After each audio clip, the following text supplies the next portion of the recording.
you are not a Christian and you're visiting our church, I want to welcome you on behalf of the church. I'm so glad you're here, that you can consider Jesus, consider our faith. But as for financial giving, what I've always said is that, number one, no one is forcing anyone to give financially here, as I've said so far. But number two, if you're not a Christian, you are not obligated to give anything. Like we're not asking for your money. We're just glad you're here. If you give, we're not going to say no, but we're just so glad you're here. What I've talked about so far are the principles for Christians. So if you're not a Christian, I just want to welcome you. Now, I want to speak to Christians that are not committed to a local church. What I mean by that is kind of checking churches out, church hopping, church shopping, I don't know what you call it. I want to say, or have not committed to a church at least. You may not be church hopping, but you have not committed to a church. If you consider our church, Westland Baptist Church, your church home, I invite you to move towards membership. Pastor Mike, who led our prayer earlier, you can speak to him if you're interested to go through the membership class and join our church.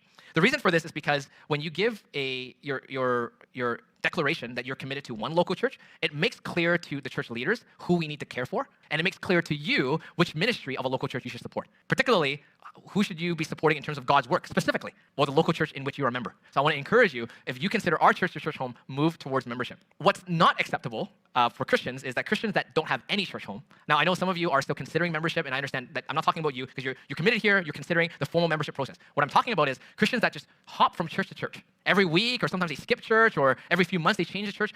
That's not really good and acceptable because first, I've met Christians that even use the fact that they're not a member of the church as a reason not to give or even consider giving, which is not a good reason because at the end of the day, it's a matter of the heart and the motivation seems a little bit skewed.